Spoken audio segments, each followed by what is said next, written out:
भगवंशी विद्यासागर जी मुनींद्राय आचार्य भगवंशी समय सागर जी मुनींद्राय कामान् विनाशनाय पुष्पाणि निर्वपामिति स्वाहा। नाता जोड़ लिया गुरु से, नाता जोड़ लिया, नाता जोड़ लिया गुरु से नाता जोड़ लिया।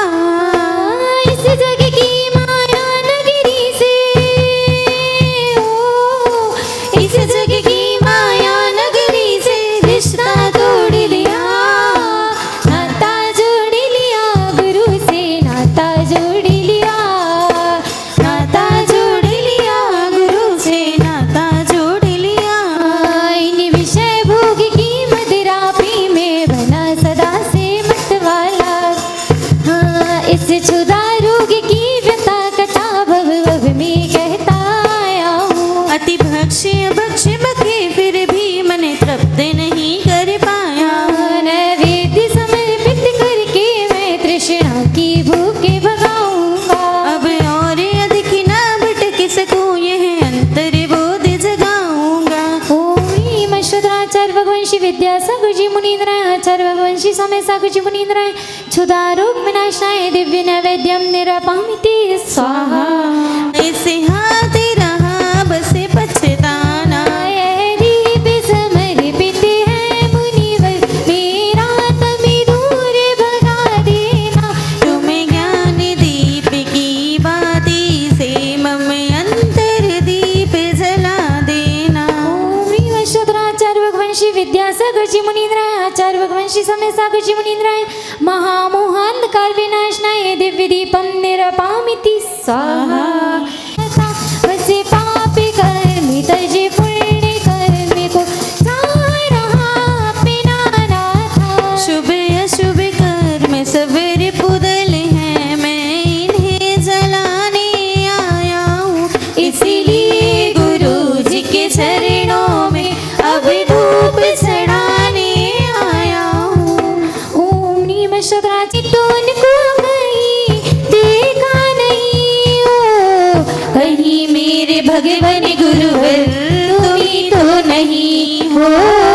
कहीं मेरे भगवान गुरुवर तुम ही तो नहीं हो। भावों की निर्मल सरिता में अभिगान करने आया हूँ। सबका सारा दुख दर्द हरू, यह अर्घ भेंटने लाया हूँ। हे तपोमूर्त है आराधक है योगीश्वर है महासंत है। हे अरुण कामना देख सके योगी योगी तक आगामी वसंत। युगे युगे तक आगामी वसंत। ओम ह्रीम अश्वत्राचार्य भगवंशी विद्यासागर जी मुनींद्राय आचार्य भगवंशी समय सागर जी मुनींद्राय अनर्घपद प्राप्ताय जयमाला पूर्णार्घम निरूपामिति स्वाहा। बोलो कुंडलपुर के बड़े बाबा की, गुना के बड़े बाबा चमत्कारिक 23वें तीर्थंकर श्री पारसनाथ भगवान की, आचार्य गुरुदेव श्री विद्यासागर जी समय सागर जी महाराज की, गुना में विराजमान ज्येष्ठ और श्रेष्ठ प्रथम निर्यापक श्रमण परम तपस्वी पूज्य योग सागर जी महाराज की, समस्त मुनि संघ की। अभी बहनें आचार्य महाराज की पूजन के माध्यम से अपनी भावनाओं को समर्पित कर रही थी, कह रही थी कौन प्यारा है। वास्तव में निर्ग्रंथों का स्वांग तो प्यारा ही है, लेकिन उन्हीं निर्ग्रंथों में से सर्वश्रेष्ठ विद्यासागर नाम, विद्यासागर नाम हमें प्राणों से भी प्यारा है। समय सागर नाम, समय सागर नाम हमें प्राणों से भी प्यारा है। योग सागर नाम, योग सागर नाम हमें प्राणों से भी प्यारा है। योग सागर नाम, बस एक यही नाम हमरे जीवन का सहारा है। योग सागर नाम। चलते हैं, गुना की तो मान लो लॉटरी ही खुल गई हो। गुना में पूज्य योग सागर जी महाराज जैसे महान साधक सत्संग विराजमान हैं, धन्य हैं जो टाइम की ओर ध्यान दीजिए, इसका लाभ ले रहे हैं। महाराज श्री वास्तव में हमको इतना खुशी है क्योंकि कल हमारी पाठशाला का वार्षिक कलश स्थापना समारोह का कार्यक्रम है, उसकी पूर्व वेला पर आज हमारे बीच बाहर से बहुत सारे अतिथिगण आए हैं। हम चाहें तो उनके सम्मान में पहले से ही तालियां बजाएं, ताकि जब भी उनका नाम लें वे सम्मान पूर्वक यहाँ पधारें। बंडा से हमारे पूज्य योग भक्त मंडल पर योग सागर जी भक्त मंडल परिवार एवं खुरई से श्रीमान खुरई से रिंकू भैया एवं रिग्गू भैया बड्डा भैया एवं पीयूष रिंकू पिंकू प्रशांत समक्त समदा आस्था रिया एवं समस्त अतिथिगण जो पधारे हैं, कृपया पधारें। पधार कर सबसे पहले एकता का प्रतीक एक श्रीफल पूज्य महाराज श्री के चरणों में समर्पित करें। तत्पश्चात आचार्य श्री के चित्र के समक्ष दीप प्रज्वलन करें और शीघ्र ही शास्त्र दान करने का भी सौभाग्य प्राप्त करें। इसी के साथ में सुशील कुमार जी पिपरई, सविता दीदी के भैया पिपरई वाले, कृपया वे भी शास्त्र दान करने का सौभाग्य प्राप्त करेंगे। पधारें, आप भी दीप प्रज्वलन करें और शास्त्र दान करें शीघ्रता से। बहनें बोलें। बरसों जरा ये फूलों डालियों को छोड़ के, गुरुदेव है आए मीत मन मयूर के, गुरुदेव है आए मीत मन मयूर के। बरसों जरा ये फूलों डालियों को छोड़ के, गुरुदेव है आए मीत मन मयूर के, गुरुदेव है आए मीत मन मयूर के। माँ जनवाणी को भी शीघ्रता से महाराज श्री के कर कमलों में दान करने का सौभाग्य पाएंगे। खुरई बंडा पिपरई, अगर और भी बाहर के कोई अतिथि हों तो कृपया पधारें। हमारी बहन के सम्मान में जोरदार तालियां बजाइए। बहुत अच्छा उनका गला है, बहुत अच्छे भक्ति के गीत वह गाती हैं। लेकिन इस समय हमारी गुना की बहनें सुंदर माँ जनवाणी के सम्मान में एक गायन करें। जय जिनवाणी माता रख लाज हमारी, जय जिनवाणी माता, जय जिनवाणी माता रख लाज हमारी, जय जिनवाणी माता। आज सभा में मैया तो है पुकारो, आज सभा में मैया तो है पुकारो, आज सभा में तो है पुकारो, तू ही भाग्य विधाता रख लाज हमारी, जय जिनवाणी माता, जय जिनवाणी माता रख लाज हमारी, जय जिनवाणी माता। रहली से भी हमारे बहुत सारे अतिथिगण पधारे हैं, उनके सम्मान में जोरदार तालियां बजाइए। रहली वाले सभी भैया लोग, श्री सुशील कुमार जी पिपरई वालों ने 500 रुपये की राशि साजदान की खुशी में यहाँ प्रदान की है। जोरदार तालियां सभी के सम्मान में। पूज्य महाराज श्री हमारे समक्ष विराजमान हैं, उनके युगल चरणों में सत नमोस्तु अर्पित करते हुए प्रार्थना करते हैं कि कल 61वीं गाथा पूज्य महाराज श्री ने ली थी। आगे की गाथा के माध्यम से कार्तिकेय अनुप्रेक्षा नामक महान ग्रंथ के माध्यम से हमें 64 से होगा। हाँ 64 से होगा। ठीक है महाराज। नमोस्तु पूर्वाणि स्वाध्याय वेलायां श्रुत भक्ति कायसं करोमि। बोले पार्श्वनाथ भगवान की जय, चौसो भगवान की जय, बोले आचार्य कार्तिकेय महाराज की, बोले आचार्य गुरु विद्यासागर महाराज की, बोले आचार्य गुरु आचार्य समय सागर महाराज की जय। ज्येष्ठ और श्रेष्ठ प्रथम निर्यापक श्रमण पूज्य मुनि श्री योग सागर जी महाराज की, समस्त मुनि संघ की। कार्तिकेय अनुप्रेक्षा में 12 भावनाओं का चिंतन मनन करने के लिए आचार्य देव ने कहा। क्यों कहा? यदि आप संसार से मुक्ति पाना चाहते हैं तो इन 12 भावनाओं के चिंतन से ही आपकी जो है संसार से क्या हो सकता है, निवृत्ति हो सकती है, अन्यथा नहीं। बड़े बड़े तीर्थंकर भी वैराग इसी से उत्पन्न हुआ। देखिए 12 भावना का चिंतन करते ही घर छूट जाता है। आपने पंचकल्याणों में देखा होगा, जब 12 भावन का चिंतन करने शुरू करते हैं तो कौन आते हैं? लौकांतिक देव आते हैं और उनके लिए सराहते हैं, हाँ धन्य है, धन्य है, आपने बहुत अच्छा चिंतन किया, इसलिए हम आपके लिए यह भावना भाते हैं, बहुत अच्छा काम किया। तो 12 भावनाएं बताई जा रही है।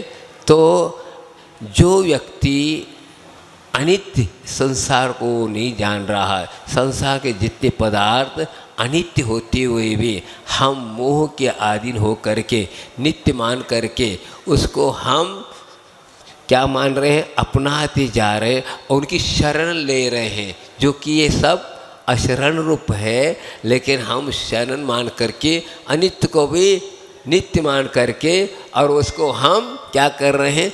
ग्रहण करते जा रहे, इसलिए संसार में रुल रहे हैं, संसार में भटक रहे हैं और अनेक प्रकार के पर्यायों को प्राप्त करना पड़ रहा है। और ये जितने भी पर्याय हैं सब दुख के कारण है।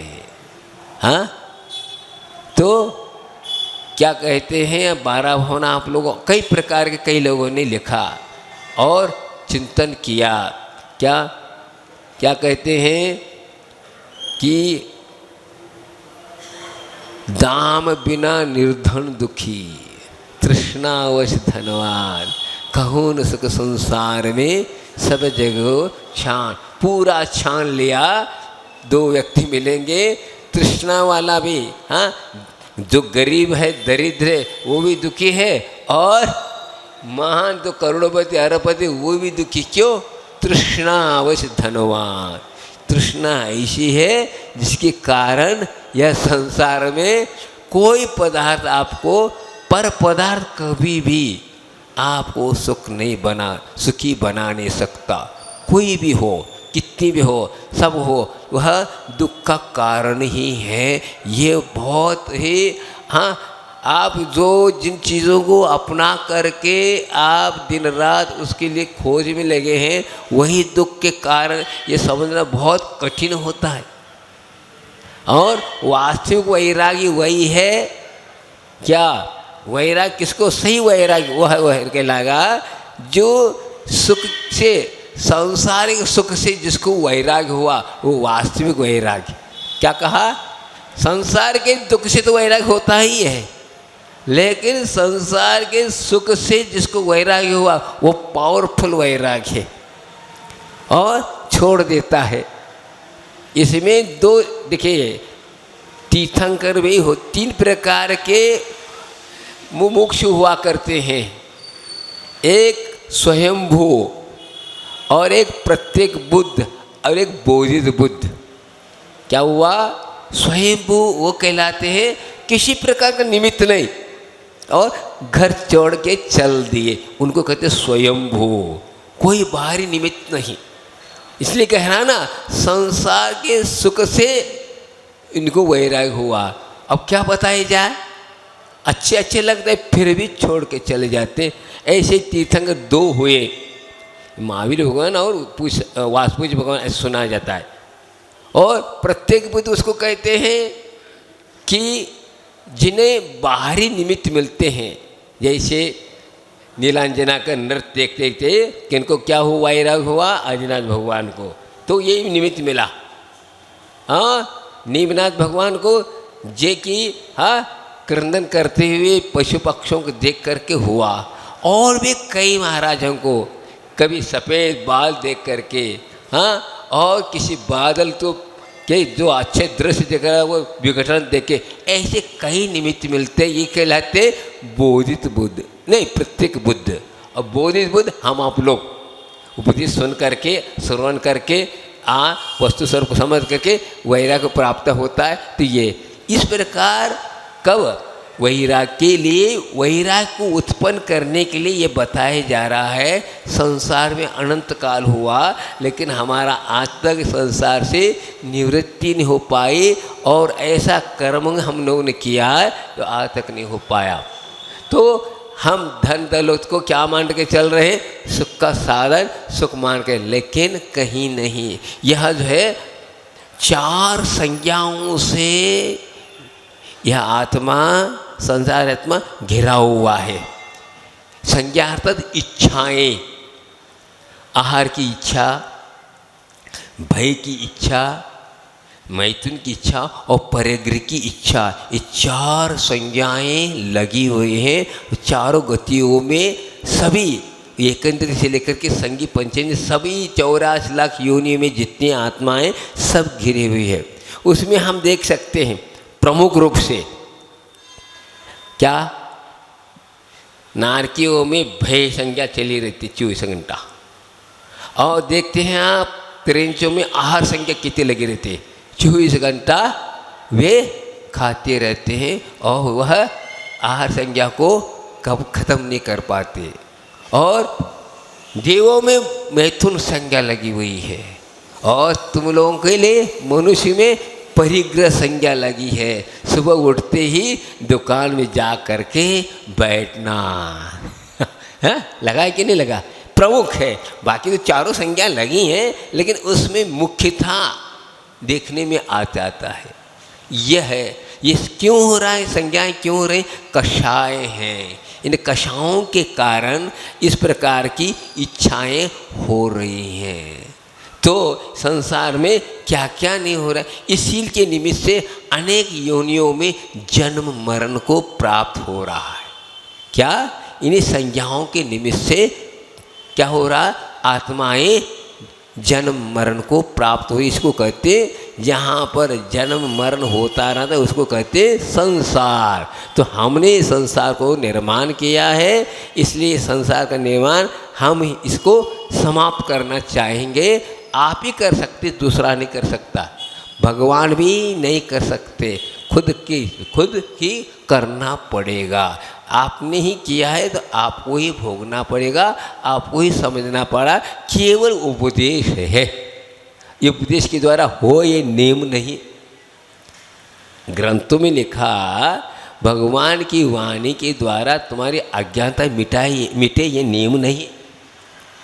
यदि मिटता तो कई बार हम समोसन में गए, क्यों नहीं हुआ, इसका मतलब हमारा उपादान में इतनी कमी है, इसलिए वहाँ जो ज्ञान है और भगवान की द्विध्वनि हमारे काम में नहीं आ पाई। हाँ, देख लो, समोसन में बैठे थे कौन, मरीच।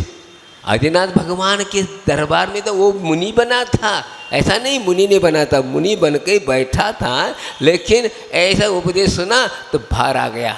क्यों आ गया, उसका अभी संसार अभी बाकी था, इसलिए वह वाणी उल्टे हो रूपे होके चला गया। अब जब मुक्ति होने का अवसर आया, हाँ, अब कुछ दिन रह गए, कुछ भव रह गए, तब सामान्य 2 रिद्धिधारी मुनि महाराज के उपदेश से क्षीर पर्याय में उसको बोध हुआ। बताओ, तिरंज पर्याय में बोध हुआ, और दे सामान्य मर्यादा ने किया, लेकिन वहाँ पर मनुष्य पर्याय था, तीर्थंकर का उपदेश था, काम नहीं आया। बताओ कैसी वैचित्रता है, ये सोच लो। इसलिए कहते निमित्त नैमित्तिक कैसे कैसे हैं, इसलिए उपादान के अनुसार ही निमित्त का अनुकाव काम होता है, नहीं तो नहीं। क्या बात यह, कई लोग कहते काल नहीं आया, समय नहीं आया। क्या समय, क्या लेटर आता है हम अवैराग हो जाए, अभी समय नहीं आया, क्या समय नहीं आया, समय तो मौजूद है, उपादान की कमी है, समझे। इसी समय कई लोग तो दीक्षा ले रहे हैं, कई लोग स्वर्ग जा रहे हैं, कोई नरक जा रहे हैं, सब कुछ है, फिर क्या करे बताओ। क्या काल पक्षपात कर रहा है, नहीं, वो तो उदासीन निमित्त है, शुद्ध है, लेकिन वह सामान्य है, प्रेरक निमित्त नहीं। लेकिन हमारा उपादान मुख्य जरूरी है, तो उसी के द्वारा यह कार्य होने वाला है। तो उपादान इस प्रकार बनाना चाहिए, इसके निमित्त से सब कार्य होगा। तो हम ये बताया जा रहा है, यहाँ बताया जा रहा है किस प्रकार अनेक जीव जो है अनेक पर्याय में, जैसे नाटक में अनेक प्रकार के हाँ पात्र बन करके मंच पर आता है, उसी प्रकार ये जीव इस संसार में अनेक रूप में ले करके जन्म को प्राप्त हो रहा है, मरण को प्राप्त हो रहा, और उसी के निमित्त से और गति और कषाय के कारण कभी उत्थान हो जाता है, कभी नीचे हो जाता है, कभी स्वर्ग जाता है, कभी नरक जाता है, फलाना जाता है, आदि आदि होता जा रहा है। ये क्यों, सब कर्म के अधीन होगा है। इसी कर्म रहस्य को हमने नहीं समझा, इसलिए यह स्थिति हुई है। क्या बताया जा रहा है? क्या पुत्तो वे भाव जाओ सोचिए भाव वे देवरो हो दी माया हो दी सवत्ती जननो वी हो दी भत्तारो। क्या कहा? पुत्रो हो ये भाऊ, अर्थात पुत्र हुआ है वही मर करके क्या हो जाता है? भ्राता हो जाता है। बताओ, भ्राता अर्थात भाई हो जाता है। पुत्र है वही मर करके वहीं पर भ्राता हो जाता है। और भ्राता, हाँ, और भ्राता मर करके क्या होता है? देवर हो जाता है। देवर किसको कहते हैं? छोटे भाई को देवर कहते हैं। पत्नी कहेगी ना दूसरी। तो ये इस प्रकार, हाँ, ऐसे प्रकार के हो रहे हैं। और माता क्या हो जाते? सपत्नी अर्थात सौतेली माँ हो जाती है। बताओ, माँ मर के सौतेली हो गई या पत्नी मर करके वो हो गई। हाँ, इस प्रकार यह क्यों पर्याय हो रही हैं, यह आपको सोचना है। यह सोचते ही अपने आप सतर्क हो जाएंगे तो इन चीज़ों से आप ममता छोड़ देंगे। हाँ, और क्या कहा? माया हो दी भत्तारो और जननो भी हो दी भत्तारो। और क्या होता है? भरता रहता, माता पत्नी होते और जन को भी भरता रहे, अर्थात पिताजी पति हो जाता है। बताओ, पिताजी पति हो जाता है, माता पत्नी हो जाती है, भरता पुत्र हो जाता है। क्या हो रहा है? कैसा हो रहा है? क्या यह सब नाता न था, फिर भी नाता है? हाँ, न था, नाता है। किसका नाता है? बताओ, है ही नहीं, फिर भी नाता है। नाता है, ना था है, फिर भी नाता है। इसको कहते हैं संसार। संसार में कई विचित्र परिणाम होते हैं, वो बहुत विचित्र है संसार। कब से है? किसने निर्माण किया? कोई किसी ने निर्माण नहीं किया, लेकिन हम कहते हैं हम कर्ता हैं, भोक्ता हैं, स्वामी हैं। यही अज्ञान है, यही इसी को कहते हैं संसार।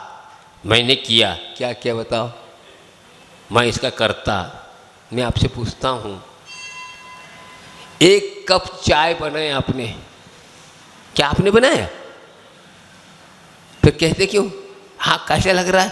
अरे केवल आपने शेगड़ी पर जो सामान डाल के रखा, सिगड़ी सुला के, बस।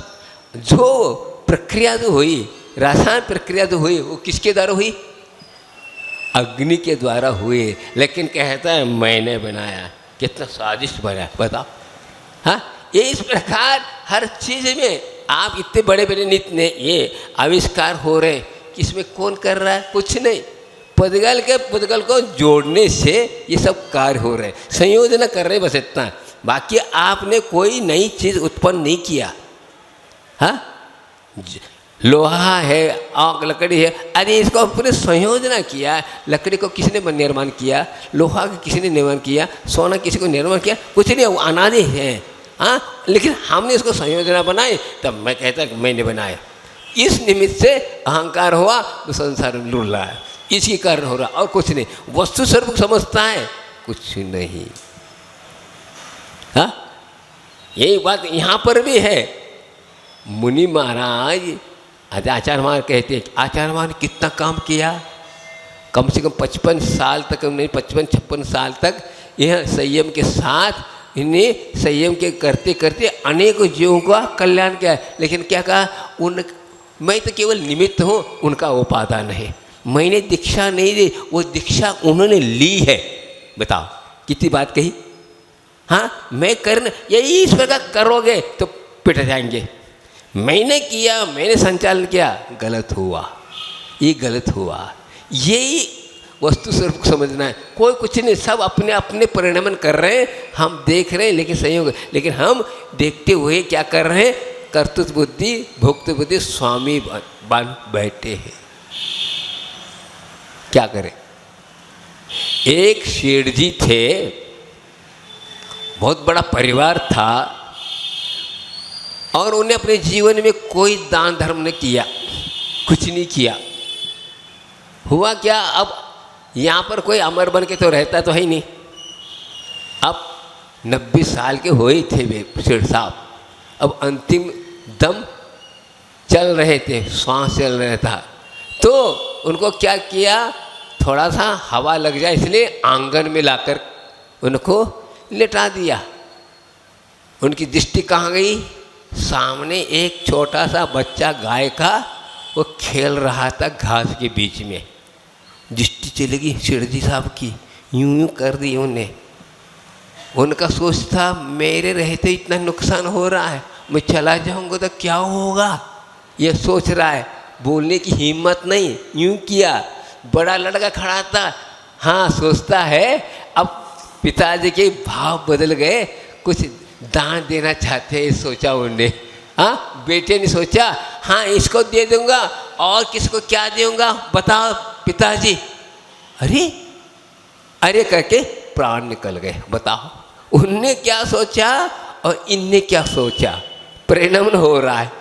हाँ, उनने सोचा बेटे ने हाँ अंतिम सांस चल रहे, अब उनके भाव बदल गए, जिंदगी में उनको दान दे, अब कुछ दान देने के लिए हमारे इशारा कर रहे हैं। उनका इशारा था कि इस पर आप लोग यहीं खड़े हो, दुकानदारी कहाँ चल रही, क्या आप देख रहे हो, क्या होगा आदि आदि। और ये देखो हमारे सामने इतना नुकसान हो रहा है, घास को इधर उधर कर रहा हो बच्चा, इसको देखकर परिणाम हो। बताओ दम टूट रहा है, यहाँ से निकल जाना है, फिर भी मेरे रहते हुए इतना नुकसान हो रहा।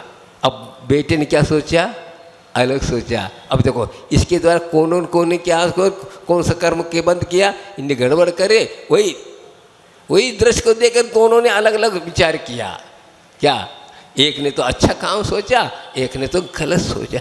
इसी सोच ने ही तो हमारे अपने परिणाम को बिगाड़ा और अनेक योनियों में भटकना पड़ रहा है। तो इसके अलावा यहाँ और बताया जा रहा है कि 18 नाते एक ही पर्याय में। बताओ 18 नाते कैसे होंगे, हम नहीं जानते नहीं भैया। हमने अपनी ज़िंदगी में न मंगल देखा न दंगल देखा, सीधे सीधे हमें आ गए न। हम चाचा को जानते हैं, पापा जानते हैं, फलाना दे, कुछ नहीं जानते हैं।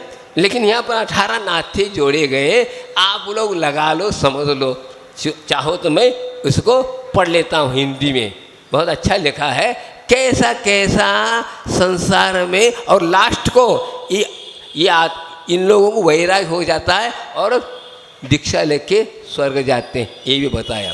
ये बातें एक ही परिवार में 18 नाते हो जाते हैं। बताओ कैसा कैसा, कैसी परिणति है। हाँ, होता है, ऐसे हो सकता है, लेकिन हो रहा है, होगा, इसलिए तो लिखा गया। क्यों लिखा गया, इसको देखकर आप लोगों को वैराग हो जाए, संसार के प्रति रुचि उत्पन्न हो जाए और संसार इनको छूट जाए, इसलिए लिखा गया। और क्या, इनके प्रकार है ना, आपको बोध आ जाए, आपकी मट्ठी सुधर जाए और अपने को अच्छा सोचने लाए, नहीं तो ये रममान हो, इसलिए उपदेश दिया भगवान ने। भी क्यों दिया, यही तो। उनको क्या पड़ी है, उनको तो केवल ज्ञान, वो तो कृकृत हो गए, तो उनको क्यों देना पड़ा। इनको दया है, भैया मेरा जैसा कल्याण हो, इनका भी कल्याण हो, इस प्रकार जीवन मिला हो जाए। लेकिन सोचता कौन है, नहीं सोच रहा है। और क्या कह रहे, ये में भवे ये संबंधा हो ये संजीवस अन्न भवे भनई जीवान धम्म रहिदानम। ये इस प्रकार भव में संबंध करता हुआ ये जीव कर रहा, अन्य भव भी बनिते हैं इस जीवान धर्म रहिता नाम। बस धर्म के अभाव में, वीतराग धर्म के अभाव में हमने इस प्रकार संसार को भ्रमित किया, संसार में भटक। मुख्य उद्देश्य क्या है, धर्म होता आपके जीवन में तो 3 काल में आप भटक नहीं सकते। ये नियम है। धर्म अर्थात स्वभाव, स्वभाव की ओर दृष्टिपात करते हैं तो मेरा स्वभाव क्या है और मैं क्या कर रहा हूँ, ये विवेक यदि आपके जीवन में आ जाए तत्काल कर्तृत्व बुद्धि समान स्वामी बात समाप्त, भोक्ति बुद्धि समाप्त। किसका भोगना, क्या भोगना, कुछ नहीं, सब कर्म का भोग हो रहा है, न कि आत्मानुभूति हो रही, न कुछ हो रही, कुछ नहीं हो रही। इस धर्म के अभाव में 84 लाख योनियों में भटक रहा है। तो आपको मैं ये बताना चाहता हूँ, एक षटखंडागम में एक गाथा आती है, उस गाथा को कई बार पढ़ता हूँ और ऐसा लगता है कितना हम लोगों ने पुरुषार्थ करके सौभाग्य से यह जीवन मिला। क्या अति अनंता जीवा जैन पत्तो तसान परिणामो भाव कलंक पौरा निगोद वासम न मुंचंती। ऐसे भी अनंतानंद जीव हैं जो आज तक त्रिसत को प्राप्त नहीं किया, द्विंद्र तक नहीं हो पाए, संसार सुख नहीं प्राप्त कर पाए। बताओ, संसार सुख भी तो है, कुछ इंद्रिय सुख, उसको भी नहीं पा पाए आज तक। अनंत काल किसको कहते हैं? उसका कोई अंत नहीं, इतना। और इसी को कहते हैं निगोदी, एक श्वास में 8-10 बार जन्म मृत्यु को प्राप्त कर रहे हैं। बताओ कैसा लगता, और हम लोगों ने कितने ऊंचाई पर आ गए। इसका भी एक काल है, तिरस्काल। तिरस्काल समाप्त होती, पर हमें भी निगोद मझार जाना पड़ेगा। यह एक छोटी सरल काल मिला है 2000 साल के लिए उत्तरस, और उसमें भी पुरुष का मनुष्य पर्याय केवल 8 या 16 मिले हैं, बाकी कुछ नहीं। उसके बीच में 2000 सागर के बीच में बाकी अन्य पर्याय हैं तरस के, इसमें देख लो किसका क्या कल्याण होगा। केवल इसी एक पर्याय में, वो भी मनुष्य पर्याय मिल गई, मलेच खंड में पैदा हो तो क्या काम का, कुछ नहीं। हाँ, भोग में जन्मा तो वो कुछ काम नहीं। केवल कर्म भूमि में मनुष्य पर्याय मिलता है तो कुछ काम हो सकता है, नहीं तो समाप्त। बताओ, ऐसे कई बार मिला लेकिन इसका सदुपयोग नहीं किया, इसलिए हम संसार में भटक रहे हैं। समझ लो, सामान्य रूप से मैं पढ़ता हूँ, क्या शास्त्रों में लिखा है, 18 नाटी की कथा प्रसिद्ध है। उसी कथा के प्रमुख पात्र धनदेव और पात्री वसंतिल का वेशा तथा उसकी पुत्री कमला के पारस्परिक संबंध को लेकर उक्त बातें कही गई है। कथा इस प्रकार है, मालव देश के उज्जैनी नगरों में राजा विश्वसेन सेठ सुदत्त और वसंतिल का वेशा रहती थी। सेठ सुदत्त 16 करोड़ द्रव्य का स्वामी था। उसने वसंतिलिका के वेशा को अपने घर में रख लिया। वह गर्भवती हुई और खांसी श्वास आदि रोगों के से घेर लिया। तब सेठ ने उसे अपने घर से निकाल दिया। बताओ, अपने घर में आकर वसंतिलिका ने एक पुत्र और एक पुत्री को जन्म दिया। छिन्न होकर उसने क्या किया, रक्त कंबल में लपेटकर कमला नाम की पुत्री को दक्षिण ओर की गली में डाल दिया। उसे प्रयाग का व्यापार सुकेत ले गया और उसने उसे अपनी सुपुत्री नाम की पत्नी को सौंप दिया तथा धनदेव पुत्र को उसी तरह रथ कंबल से लपेटकर उत्तर गली में रख दिया। उसे अयोध्यावासी सुभद्र ले गया और उसने उसे अपनी सुव्रता नाम की पत्नी को सौंप दिया। देखो, बताओ कहाँ से कहाँ पहुँच गए। हाँ, अब कोई तो पालन करने वाले नहीं बेचा, तो इन्हें इधर दे दिया और इधर। अब बताओ कैसा कैसा योग, कैसे जीव होंगे, क्या होगा, कैसे कर्म किया था और ऐसा हो गया। मनुष्य पर्याय पाए, लेकिन कैसे गति हो रही है। बताओ, बचपन से जन्मते ही अनाथ हो गया, कोई नाथ नहीं है। सौंप दिया। पूर्व जन्म में उपार्जित पाप कर्म के उदय से धनदेव और कमला का आपस में विवाह हो गया। बताओ क्या हो गया, बहन भाई है। ये इधर एक पुत्री थी, एक पुत्र था। अब उसका धनदेव नाम, दोनों देखो योग कैसा हो गया। भाई बहन तुझे मालूम है, लेकिन कर्म जो सही से ये है पूर्व जन्म के उपाधि पाप कर्म के उदय से धनदेव और कमला का आपस में हुआ हो गया। एक बार धनदेव व्यापार के लिए उज्जैनी गया, वहाँ वसंत तिलका वेश्या से उसका संबंध हो गया। बताओ क्या क्या, दोनों के संबंध से वरुण नाम का पुत्र हुआ। एक बार कमला ने से मुनिदत्त से अपने पूर्व का वृत्तांत पूछा। श्री मुनिदत्त ने सब संबंध बतलाया, जो इस प्रकार है। उज्जैनी में सोम शर्मा नाम का ब्राह्मण था, उसकी पत्नी का नाम काशापी था। उन दोनों के अग्निभूति और सोमभूति नाम के 2 पुत्र हुए थे। वे दोनों परदेश से विद्यार्जन करके लौट रहे थे। मार्ग में उन्हें जिनवती आर्यका को अपने पुत्र जिनदत्त मुनि से कुशल क्षेम पूछे हुए देखा, तथा सुभद्रा आर्यका को अपने ससुर जिनभद्र मुनि ने कुशल क्षेम पूछे देखा। इस प्रकार दोनों भाइयों ने उपहास किया।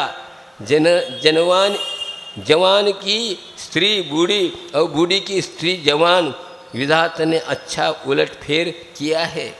कुछ समय पश्चात अपने उपार्जित कर्मों के अनुसार सोम शर्मा ब्राह्मण मरकर उज्जैन में ही वसंत सेना की पुत्री वसंत तिलका हुई, वही पुत्री, और अग्निभूति तथा सोमभूति दोनों मरकर उसके धनदेव और कमला नाम के पुत्र हो और पुत्री हुए। बताओ, ये पूछा जा रहा है पत्नी और देखो कैसा कैसा हुआ। ब्राह्मण की पत्नी व्यभिचारिणी काश्यपी मरकर धनदेव के संबंध से वसंत तिलका के वरुण नाम का पुत्र हुई। इस कथा को सुनकर कमला को जातिस्मरण हो आया। उसने मुनिराज से अनुमति ग्रहण किए और उज्जैन जाकर वसंत तिलका के घर में घुसकर पालने में पड़े हुए वरुण को झुलाने लगी और उसने कहने लगी, मेरे पति के पुत्र होने से, बताओ वहाँ मरकर हो गया, मेरे पति के पुत्र होने से तुम मेरे पुत्र हो, मेरे भाई धनदेव पुत्र होने से तुम मेरे भतीजे हो, तुम्हारी और मेरी माता एक ही हो है, अतः ये तुम मेरे भाई हो। धनदेव के छोटे भाई होने से तुम मेरे देवर हो। धनदेव मेरी माता वसंत तिलका पति है, इसलिए धनदेव मेरा पिता है। उसके भाई होने से तुम मेरे काका हो। क्या क्या कह रहे हैं, मैं नहीं समझता इसको। मैं वैश्या वसंत तिलका की सौत हूँ, अतः धनदेव मेरा पुत्र है, तुम उसके भी पुत्र हो, अतः तुम मेरे पौत्र हो। यह 6 नाते बच्चे के साथ हुए। वसंत तिलका का पति होने से धनदेव मेरा पिता है, तुम मेरे काका हो।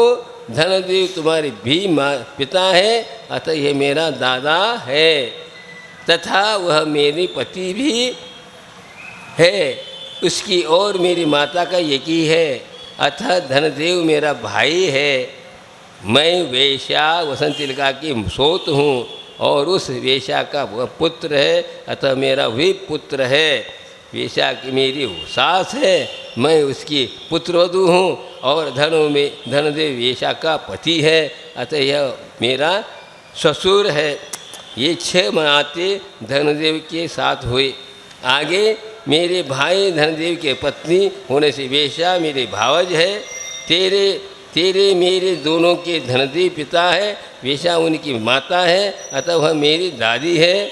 धनदेव की और तेरी भी माता होने से वह मेरी भी माता है। मेरे पति धनदेव की भार्या होने से वह मेरी सौत है और धनदेव मेरी सौत का पुत्र होने से मेरा भी पुत्र कहलाए। उसकी पत्नी होने से वह वेश्या मेरी पुत्रवधू है। मैं धनदेव की स्त्री हूँ और वह उसकी माता है, अतः मेरी सास है। इन 18 नातों का सुनकर, देखो आप 18 नाते सुना दिए आपको, समझ गए आप लोग क्या। सभी ने जिन दीक्षा ले ली। बताओ इन 18 नाते कितने हो गए? हाँ, कितने हो गए? सभी ने जिन दीक्षा ले ली और मरकर स्वर्ग चले गए। बताओ, नाटक समाप्त। हाँ, इस प्रकार एक ही भव में 18 नाते तक हो जाते हैं, तो दूसरे भव की तो क्या है कथा है बताओ। अनंत काल से आ रहे हैं हम गुनाह के हम भी वासी हैं, यहाँ पर भी कई बार जन्म चुके हैं, लेकिन आज कहते वो महाराज बाहर से हैं, वो कर्नाटक के फलाने, कुछ नहीं। सभी आप हम लोग भाई बहन भी हैं, माता भी हैं, पिता भी हैं, पुत्र भी हैं, बहन, क्योंकि अनादिकाल का नाता जुड़ा हुआ है, इसलिए इस प्रकार हो रहा है। अभी पढ़ा था मैंने, नीमनाथ के साथ राजुल का 7 भव से नाता जुड़ा था, बताओ। वो 8वें भव में नाता ना था, छूट गया। बताओ कैसा कैसा होता है कि यह चक्कर है। कौन कैसे का बस मोह की नशा में चल रहा है, और अच्छे अच्छे हैं साधक भी इसमें क्या हो जाते हैं, भ्रमित हो जाते हैं और इसी राह में लग जाते हैं, क्योंकि अनादिकाल का ऐसा संस्कार है। इस संस्कार के कारण आत्मा संसार में रुल रहा है। गलती किसकी है बताओ, बताओ सही, खुद की है। स्वयं कृतम कर्म यदात्मना पुरा फलम ददीयम लभते शुभाशुभम परेण दत्तम यदि लभ्यते सुष्वम निरर्थकम तथा। यदि मैंने जो पूर्व में कर्म किए वह आ रहे हैं, लेकिन हम लोगों की धारणा है इन्होंने दिया, यह हमारा कार्य अनादिकालीन है, आज का नहीं। बताओ षटखंडागम जैसे माँ ग्रंथों में व्याख्यान किया है, कैसा किया है। कोई नरक का जीव यहाँ आया, मनुष्य हुआ, मनुष्य माँ के गर्भ में आया, अंतर्मुक्त ठहरा, पुनः नरक चला गया। बताओ अंतर्मुक्त के बाद कैसा क्या पाप किया उनने, ऐसा पाप गर्जन करके आया था, केवल है गति बदलने के लिए पुनः वहाँ जाना था, इसलिए यहाँ मनुष्य में आया और चला गया। एक इंद्री, द्विंद्री, तीन्द्री, चौरिंद्री तक नरक नहीं जा सकते। नरक कौन जाता है, संगी पंचेंद्री। असंगी जा सकता है, वो भी असंगी पंचे जा सकता है, लेकिन जो मन रहित जो है आर्धा चौरिंद्र तक तो विकलेंद्र कभी भी नरक को नहीं जाते। संगी पांच इंद्रिय करने के बाद ही पाप कर सकता है, इसके कारण नरक जाता है। कौन बताओ, आपको पता नहीं चला, माँ के घर में आया और चला भी गया। इसी प्रकार स्वर्ग भी जाते हैं, स्वर्ग में भी इसी प्रकार आया, कोई देव मर करके मनुष्य की माँ के घर में जन्म अतः घर में आया, वहीं मरा, स्वर्ग भी चला गया। अलग अलग स्वर्ग के हिसाब से, ऐसा नहीं कि सर्वासी जाते हैं, नहीं, ये नीचे नीचे स्वर्ग के या नींव हो सकते हैं, लेकिन इस प्रकार बताया, आपको पता तक से नहीं लेगा। नहीं बताओ कैसा परिणमन हो रहा है। हाँ बालक है छोटा है, क्या करे, नहीं वहाँ कहाँ से को कैसा कर्म नचा रहा है, कर्म ले जा रहा है और उसको इस प्रकार दुख दे रहा है, सुख दे रहा है, आदि आदि हो रहा है, लेकिन आत्मा पराधीन है, अनादिकाल से चाहता है। अभी तक उसको भान नहीं, मैं कौन हूँ, मेरा कर्तव्य क्या है, क्या करने से क्या होता है, ये इसको ज्ञात नहीं और धुन में लगा हुआ है। जो जिस पर्याय में जाता है वो उसमें लीन हो जाता है। कोई जो है हाँ मरना नहीं चाहता, केवल एक पर्याय है, नरक में ही एक जीव है वो मरना चाहता और कोई नहीं। कर्म सिद्धांत के साथ बोल रहा हूँ कि चारों आयु, 3 आयु शुभ माना, किसको, मनुष्य, देव और 3 आयु को भी मनुष्य, हाँ 3 आयु को भी क्या माना, शुभ माना। तो प्रश्न किया गया, ये तो 3 गति में बहुत दुख है, इसको शुभ क्यों माना। देखिए उनने कहा देखिए गति को अशुभ माना, आयु को शुभ माना। ये भी देखिए कैसा कर्म सिद्धांत है। कोई चाहता नहीं तिरंज हो जाऊं, लेकिन वहाँ जाने के बाद मरना नहीं चाहता। बताओ क्या कहा, क्या कहा? तिरंज कोई होना नहीं चाहता, इस अपेक्षा से अशुभ है। लेकिन जब गया तो वहाँ से मरना नहीं चाहता। कोई भी तिरंज हो जाए, वो सुखर भी हो जाए, हाँ, विष्ठा का कीड़ा भी हो जाए, कुछ भी हो जाए जो आपके लिए बहुत निकृष्ट लगता है, लेकिन वह पर्याय उसको छोड़ने नहीं देता और वह उसमें रम जाता है। देखते तो है कैसे कैसे जीव, जिसको वैराग्य हुआ है वह देख करके उसको दुख होता, ओहो कैसा है जीव, कैसा, इसको देखकर और उसको देख करके कर्म को निर्जरा कर रहा है और ये भावना भाता है इसका कल्याण कब हो। यह है वास्तविक वैराग्य का लक्षण, यह वास्तविक ज्ञानी का लक्षण कि दुख दूर हो। जिस प्रकार मैं दुख से दूर होना चाहता हूँ, इसी प्रकार इनका भी दुख कैसा दूर हो जाए। कैसे कैसे अनेक प्रकार के, हाँ, शारीरिक मानसिक सब प्रकार के दुख को भोग रहे हैं कि कर्म का फल दीनता प्रकट हो जाती है। लेकिन हाँ, कैसा क्या कर सके, इसी को कहते हैं विपाक विच्छेद धर्म ध्यान। क्या विपाक अर्थात कर्म का फल मिल रहा है तो ज्ञानी वैरागी बैठ करके सोचता है जीव, हाँ, लोक कल्याण विश्व कल्याण की भावना भाता है। सभी लोग क्या है, पीड़ित हैं, लेकिन उसका कारण क्या है, किस प्रकार इनकी पीड़ा दूर हो, इसको भावना भाते रहते हैं और होता रहता है। रिद्धिधारी मुनिराज क्या सोचते हैं मालूम है? समझो, रिद्धिधारी मुनिराज वन में बैठे हैं और अचानक दावानल लग गया, अर्थात जंगल में आग लग गई। वहाँ पर कितने, हाँ, असंख्यात पशु पक्षी सब दुखी होकर के इधर उधर दौड़ रहे हैं और वे प्राण बचाने के लिए सोच रहे हैं। उसको दृश्य को देख करके ऐसी भावना भाते हैं रिद्धिधारी मुनिराज कि ऐसी तत्काल इतनी विशुद्धि के साथ उन्हें भावना भाई, तत्काल मेघ गर्जना होकर के वर्षा शुरू हो जाती है। बताओ कैसा, बताओ क्या यह है वास्तविक भावना? तो सब हो गए। बताओ, एक आपको एक और इसी प्रकार एक घटना घटी एक बार। क्या, एक बार क्या हुआ, जंगल में आग लग गई। आग लगी तो वहाँ एक समीप में एक सरोवर था। वो सरोवर के किनारे सब आग करके बैठ गए, पशु पक्षी जितने भी थे, शांति, क्योंकि वन में आग लग गई, सारा कुछ नहीं था, तालाब के आ नहीं सकते, सभी आकर बैठ गए। वहाँ हाथी भी खड़ा था, शेर फारे सब खड़े थे। इतने में क्या हुआ, एक छोटा सा खरगोश का बच्चा दौड़ता दौड़ता आया।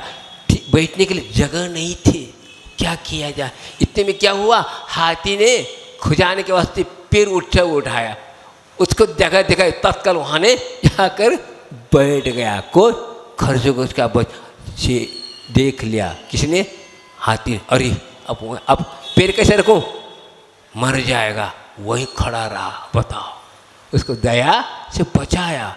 और कितना था, अब कब तक खड़े रहेगा वो? एक दिन 2 दिन खड़ा रहा, और उसके बाद अपने आप गिर गया कोई हाथी और मर गया। मर करके क्या हुआ, मनुष्य हुआ, राजा हो गया। और क्या होता है देखिए, अब देखिए, हो गया, उस राजा को वैराग्य हो गया। बहुत बड़े संघ में आचार्य के सामने में उन्हें मुनि दीक्षा ली। अब देखिए क्या होता है, अब संघ सीनियर महाराज बैठे हैं सामने और उनका नंबर पीछे है, क्योंकि दीक्षा कैसे बैठ जाते हैं।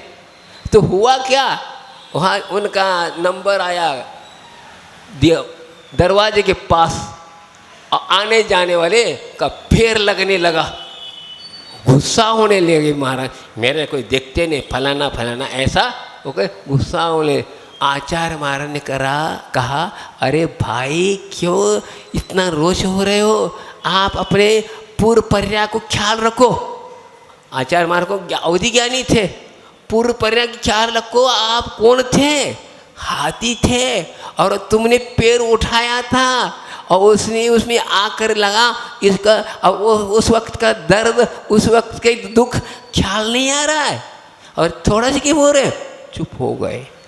ज्ञात होगा मैं कौन था, एक हाथी था और उस वक्त मैंने ऐसा काम किया, इसके कारण ऐसा हुआ। अब बताओ कैसा कैसे सोच रहा है। हाँ, उस व्यक्ति को, उस मुनिराज को आचार्य ने समझा दिया, माफ़ी मांगी, क्षमा मांगी।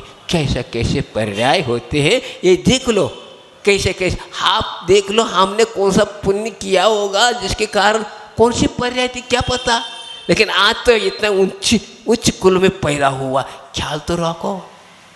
हाँ, इस अनंत 84 लाख योनि में कहाँ था मैं पता नहीं।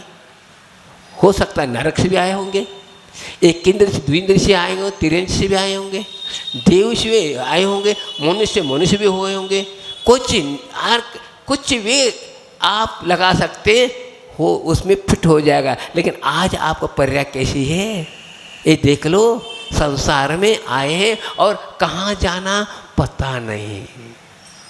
पता है, आए का पता नहीं, जाने का पता नहीं, लेकिन हम ऐसा हो वैसा हो। समझ लो आप लोग है, हाँ समझ लो आपको दिल्ली जाना है, पहले से वहाँ व्यवस्था कर लेते हो मुझे वहाँ जाना है और 8 दिन 4 दिन रहना है तो हमारी व्यवस्था करते हो। हाँ, इसी प्रकार हम अगले भाव में कहाँ जाना ये की भी तैयारी तो करो। हाँ, कहाँ जाना है, अच्छे कार्य करोगे तो अच्छे इंतजाम मिलेगा, और नहीं है तो नहीं। जैसे आप यहाँ व्यवस्था की तो आप लोग ऑर्डर, हाँ आपको जो है सब व्यवस्था मिल जाते। हमने देखा 1975 की बात कर रहा हूँ, कहाँ महावीर जी की बात कर रहा हूँ, आज से 50 साल हो गए। उस वक्त भी ऐसे व्यवस्था थी। हमने देखा फोन आ रहे हैं शेठ जी के, हाँ मैं फलाना शेठ जी फलाना से आ रहा हूँ, आप सब तैयार कर रखिए, इतना बोल दिया उन्हें। अर्थात हमें पूजा की व्यवस्था, हाँ और बैठने उठने की, आहार पानी की सब व्यवस्था कर दिया। बताओ इतना, बस पैसे के पीछे। इसी प्रकार आप अपनी व्यवस्था तो बना लो। हाँ आए हो, हाँ कहाँ से पता नहीं, लेकिन आप अच्छे यहाँ पर आपको मौका है, अच्छी बड़ी व्यवस्था किसके द्वारा मिल जाएगी, बस धर्म की शरण ले लोगे, आप जहाँ भी जा सकते हैं वहाँ आप प्राप्त कर सकते हैं। हाँ, इसी प्रकार आपकी ज़िंदगी आपके पास है भाई साहब। आप इतना सुन रहे हैं तो आप अवश्य, हाँ आप अवश्य करें। आपके यहाँ आकर के करीब 1 महीना होने जा रहा है। आज क्या तारीख है, 2 तारीख है। हम 4 तारीख को आए थे, 28 दिन बीत गए। बताओ अब कितने दिन बच गए आपके, हाँ कितने बच गए, 2.25 के अंदर है। 28 क्या अक्टूबर को आपके यहाँ दिवाली है। बताओ अब कितना रह गया।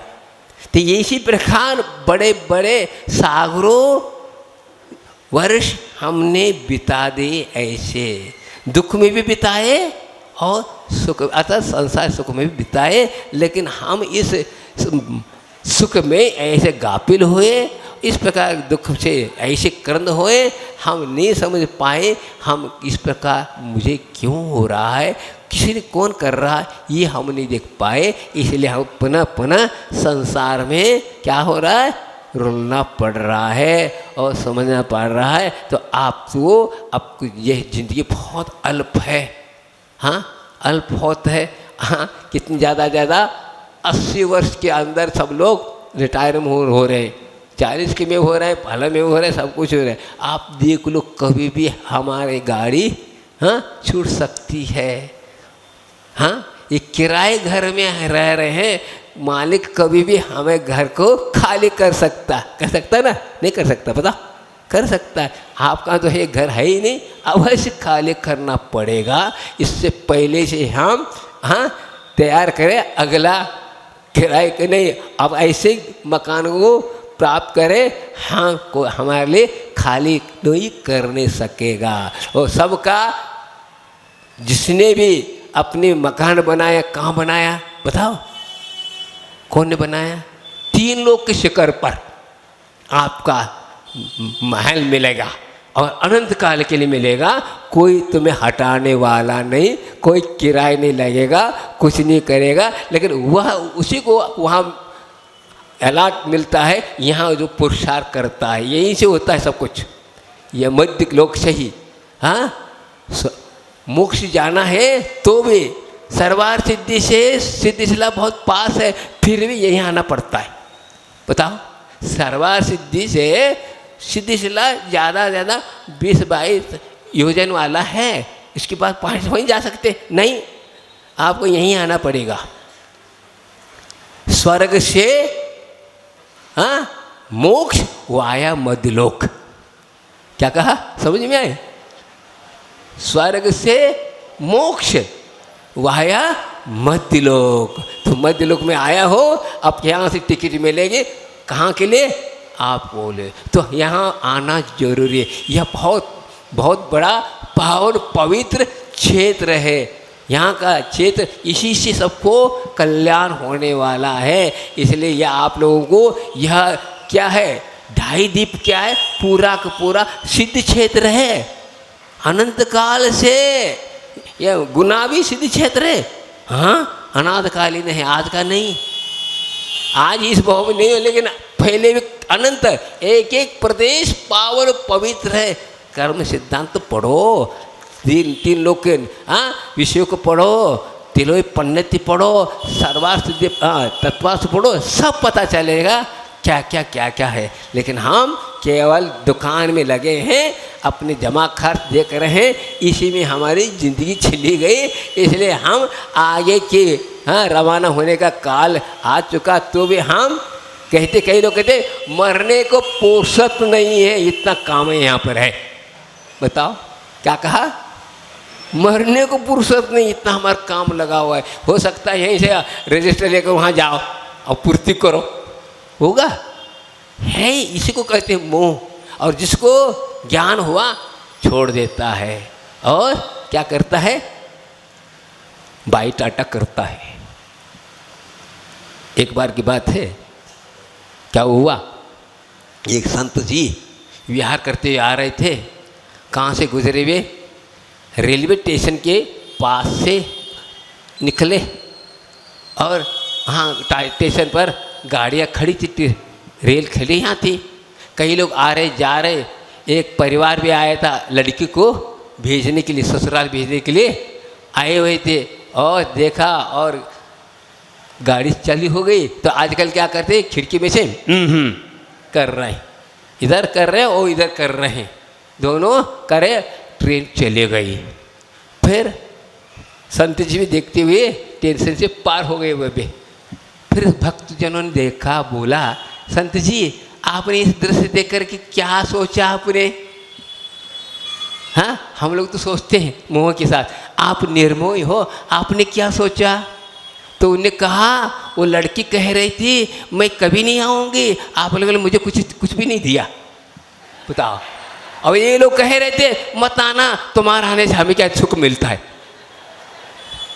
बताओ, ये सही है? हाँ भाई टाटा, मैं नहीं आऊँगी, आपने मुझे कुछ नहीं दिया।